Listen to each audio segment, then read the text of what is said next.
אוקיי, אני לוקחת קצת מעל חצי מצקת בלילה. אל תיקחו יותר מדי, כי אז זה יצא לכם עבה ופחות נחמד. ואז בתנועה סיבובית כזאת אני מעבירה את כל הבלילה על פני המחבת, שתיווצר לנו שכבה אחידה. הנה, אפשר לראות שלקחתי קצת יותר מדי בלילה. עוד פעם? כן, לא נורא. אוקיי. לא נורא, פשוט רואים כאן שיש כזה עמק. טיפה דווקא גבעה. זה בסדר, אנחנו לא נהיה קשים עם עצמנו. בכל אופן אתם רואים, כן, לא צריך להילחץ מזה, הכל בסדר. אוקיי. זה מה שצריך להיות. בעצם כרגע הבלינצ'ס שלנו נאפה, ואנחנו מחכים עד שכאן בקצוות אנחנו נראה צבע חום יפה, ואז זה סימן שאנחנו צריכים לקחת את הכלי ולעשות את הדבר הבא, פשוט להפריד את קצה הבלינצ'ס מהמחבת. הוא נפרד ממש בקלות, אין שום בעיה.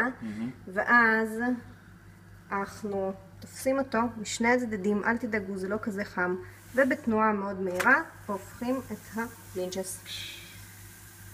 טוב. כן, עכשיו אנחנו בעצם מחכים שגם בצד שני ייווצר לנו צבע חום יפה. זה ייקח, הייתי אומרת, 20 שניות, אולי 30 שניות. עוד שנייה אנחנו נבדוק מה המצב. עוד שנייה, בעצם הבדיקה הכי פשוטה, אנחנו הופכים, בודקים שזה מגיע לצבע שאנחנו מעוניינים בו לגמרי.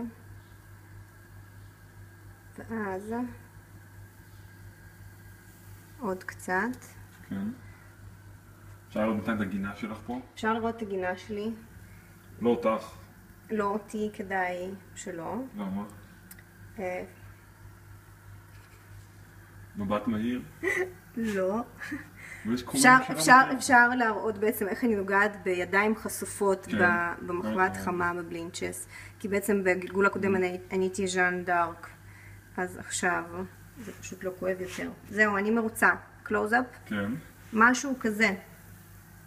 משהו כזה. זה אומר שהבלינצ'ס שלנו מוכן. אני לוקחת את המחבת ומחליקה אותו על ערימת הבלינצ'ס שכבר קיימת.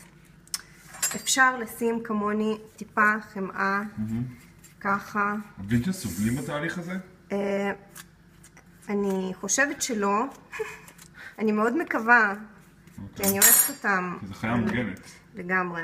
ומכסים. תודה רבה. זהו? כן. אוקיי.